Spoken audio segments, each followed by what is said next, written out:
First நம்ம கொழுக்கட்டை Vinayagar Chaturthi special கொழுக்கட்டை பண்ணுறோம். First நம்ம என்ன பண்ணுறோம் அப்படின்னா சாக்லேட் கொழுக்கட்டை, குழந்தைங்களோட ஒரு ஃபேவரெட். கோவா 1 கப்பு அதில் எடுத்துக்கங்க. ஸோ இப்போ லைட்டாக மெல்ட் ஆகி ஒன்று போல் அப்படி வந்திருக்கு. இந்த டைமில் ஒரு 3 ஸ்பூன் அளவுக்கு, ஒரு 3 டேபிள் ஸ்பூன் அளவுக்கு கொக்கோ பவுடர் எடுத்துக்கங்க.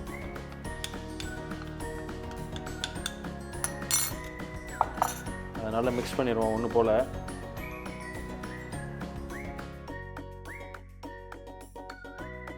ஒரு டேபிள் ஸ்பூன் அளவுக்கு இந்த ஸ்டேஜில் சுகர் சேர்த்துக்குங்க.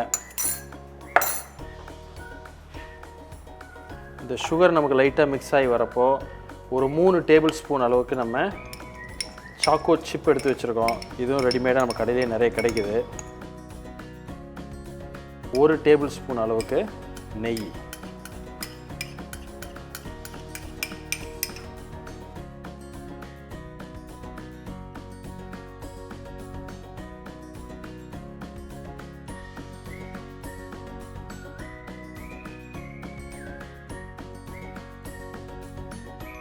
கொழுக்கட்டையில் ரொம்ப முக்கியமாக இந்த கொழுக்கட்டை மாவு வந்து ரொம்ப சாஃப்டாக இருக்கணும். அதான் நிறைய பேருக்கு வராது.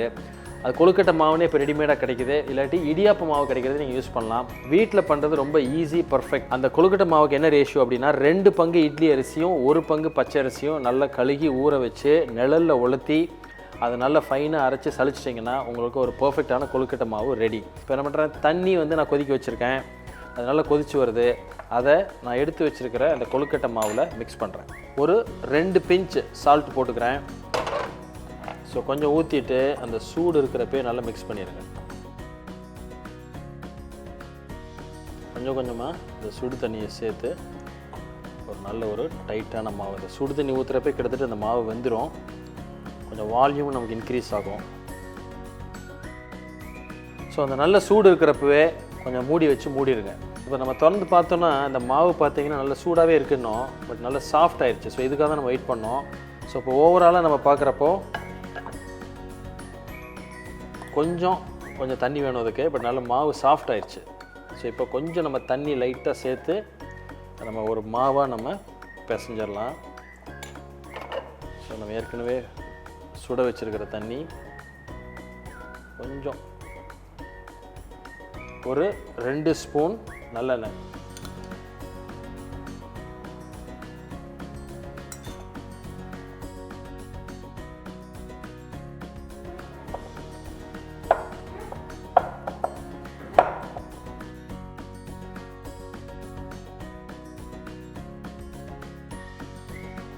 ஸோ இப்போ நல்லா மிக்ஸ் பண்ணி ஒரு டோ அருமையாக்கிட்டோம்.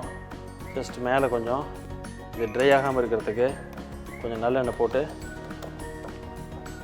இது ஒரு 10 நிமிஷம் அப்படியே நம்ம ரெஸ்ட் பண்ணிடலாம். இந்த சாக்லேட் ஃபில்லிங் ரெடி ஆனோடனே இந்த மாதிரி ஏதாவது ஒரு எனி ஷேப் மோல்டு. ஸோ இன்றைக்கி நான் அந்த மாதிரி ஒரு மோல்டு எடுத்திருக்கேன். ஜஸ்ட் லைட்டாக ஒரு நெய்யோ இல்லை ஒரு ஆயிலோ நீங்கள் இது பண்ணிங்க, ஒரு க்ரீஸிங் பண்ணிவிட்டு ஃபில்லிங் ரெடி ஆனோடனே இன்றைக்கி இந்த மாதிரி ஒரு ஷேப்பில் ஒரு மோல்டு எடுத்திருக்கேன். லைட்டாக ஒரு நெய் தடவிட்டு கொஞ்சம் க்ரீஸ் பண்ணிடுங்க. நம்ம எடுத்துருக்கிற ஃபில்லிங்கை உள்ளே நல்லா வச்சு மேக்ஸிமம் எவ்வளோ புஷ் பண்ண முடியுமோ புஷ் பண்ணிடுங்க. இது வந்து இன்றைக்கி கொஞ்சம் டார்க்காக இருக்குது. அது காரணம் வந்து நம்ம எடுத்துருக்கிற கொக்கோ பவுடர் வந்து டார்க் கொக்கோ பவுடர். பட் மார்க்கெட்டில் பார்த்தீங்கன்னா ஜென்ரலாக லைட்டாக ஒரு milk based cocoa powder light ப்ரௌனில் கிடைக்கும். அது வந்து கொஞ்சம் கலர் கொஞ்சம் வந்து லைட்டாக இருக்கும் உங்களுக்கு. ஸோ இது ஒன்லி டேஸ்ட்டில் எந்த பெரிய டிஃப்ரென்ஸும் இருக்காது. பட் ஒரு லுக் அண்ட் ஃபீல் அப்பீலுக்கு இன்றைக்கி நமக்கு கொஞ்சம் டார்க்காக இருக்குது.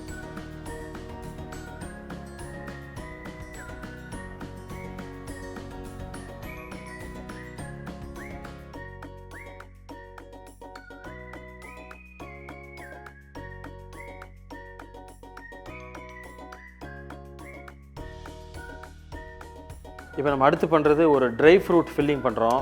நான் என்ன பண்ணுறேன், ஒரு பேனில் ஒரு 2 டீஸ்பூன் நெய் எடுத்துக்கிறேன். ஒரு 5லேருந்து 6 டேட்ஸ் பேரிச்சம்பழத்தை கொட்டையெல்லாம் எடுத்துட்டு சின்ன சின்ன பீஸாக வெட்டி இதில் ஆட் பண்ணிக்கோங்க.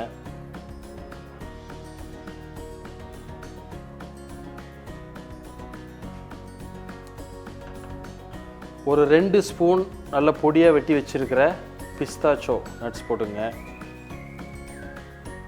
அதே அளவு முந்திரி பருப்பு பொடியாக வெட்டி வச்சுருக்கோம், அதையும் நீங்கள் சேர்த்துக்கலாம். மைல்டு ஹீட்டில் வச்சு நல்லா மிக்ஸ் பண்ணிடுங்க. இப்போ நம்ம அந்த ஃப்ளேம் ஆஃப் பண்ணிவிட்டு அந்த சூட்லேயே நல்லா மிக்ஸ் பண்ணிடுங்க. ஸோ நம்ம எடுத்து வச்சுருக்கிற மாவை அதே மோல்டில் என்ன பண்ணுறோம் அப்படின்னா, ஜஸ்ட்டு சைட்ஸில் இந்த மாதிரி ஃபில் பண்ணிக்கோங்க. இது வந்து நம்ம சாக்லேட் ஃபில்லிங் கொழுக்கட்டை, நம்ம ஏற்கனவே பண்ண சாக்லேட் ஃபில்லிங்கை இப்போ பண்ண கொழுக்கட்டை மாவில் நம்ம மிக்ஸ் பண்ணிக்கிறோம். நான் என்ன பண்ணுறேன், இந்த ஃபில்லிங்கை உள்ளே கொஞ்சம் இன்சர்ட் பண்ணிவிட்டு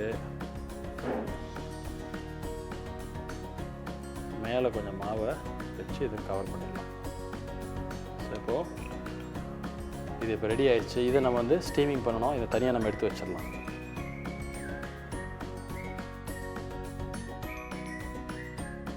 அடுத்து இந்த ட்ரை ஃப்ரூட்டை வச்சுட்டு ஒரு கொழுக்கட்டை ஒரு வேரியேஷன் கொடுக்கலாம். ஸோ அதே மாதிரி தான் நம்ம எடுத்துருக்கிற அரிசி மாவு டோவில் அழகாக உள்ளே ஃபில் பண்ணி நம்ம என்ன பண்ணுறோம், அந்த மாவை நம்ம ஒரு வால் மாதிரி சைடில் க்ரியேட் பண்ணிடுறோம். பண்ணிவிட்டு இதில் இந்த ட்ரை ஃப்ரூட் நம்ம ஏற்கனவே எடுத்து வச்சு குக் பண்ணி வச்சுருக்கிற ட்ரை ஃப்ரூட் ஃபில்லிங் அது எவ்வளோ போதோ அந்த அளவுக்கு இது பண்ணிடுங்க.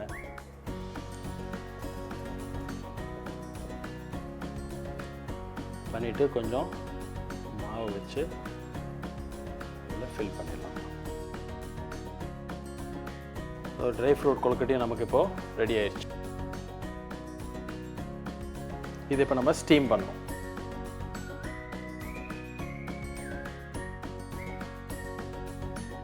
சரி, இப்போ நம்ம பண்ணுறது ஒரு ஈஸி சிம்பிள் பால் கொழுக்கட்டை. பால் வந்து நம்ம கொதிக்க வச்சுருக்கோம். அந்த பால் காயிறப்போ ஏற்கனவே மாவு எடுத்து வச்சுருக்கோம் இல்லையா, அந்த மாவு ரெடி பண்ண மாவை சின்ன சின்ன உருண்டையாக இந்த மாதிரி உருட்டிட்டு அதை நம்ம ரெடி பண்ணி வச்சுருங்க தனியாக. இப்போ நம்ம எடுத்த மாவை நல்லா உருண்டையாக பிடிச்சி வச்சுருக்கோம். இது இப்போ நம்ம பால் லைட்டாக கொதிச்சு வந்திருக்கு. ஸோ இதில் இப்போ நம்ம மெதுவாக ஸ்லோவாக இதில் உள்ளே ஆட் பண்ணுங்கள். இதில்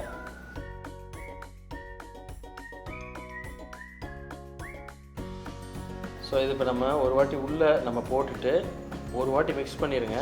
பண்ணிவிட்டு கொஞ்சம் வெயிட் பண்ணலாம், ஓரளவு வேகிற அளவு.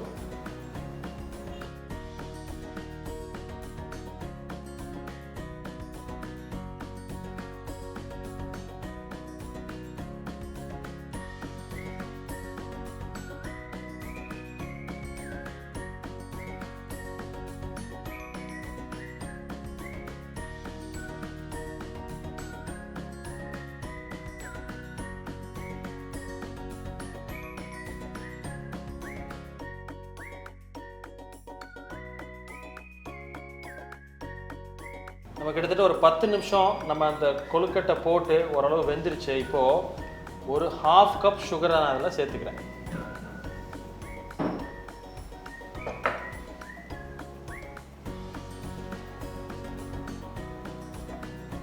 தேங்காய் பால் ஊற்றணுன்னு ரொம்ப கொதிக்கக்கூடாது. அது தேங்காய் பால் ஊற்றினோடனே தேங்காய் திருகி எடுத்து வச்சுருக்கேன், அதை கொஞ்சம் இதில் சேர்த்துக்கலாம். உங்கள் வாசனைக்கு ஏலக்காய் பொடியோ இல்லை குங்குமப்பூ எது பிடிக்குதோ அதை நீங்கள் சேர்த்துக்கலாம். பார்த்து என்ஜாய் பண்ணியிருப்பீங்கன்னு நினைக்கிறேன். இந்த விநாயகர் சதுர்த்திக்கு இதை கண்டிப்பாக நீங்கள் ட்ரை பண்ணிவிட்டு உங்களுக்கு எப்படி வந்திருக்கு அப்படின்னு எனக்கு கமெண்ட் பண்ணுங்கள். இந்த வீடியோ உங்களுக்கு பிடிச்சிருந்துன்னா உங்கள் ஃப்ரெண்ட்ஸோட ஷேர் பண்ணுங்கள். இதே மாதிரி இன்னொரு நாள் இன்னொரு ஃபெஸ்டிவ் சீசனில் மீட் பண்ணுறேன். அது வரைக்கும் happy cooking, happy Vinayagar Chaturthi.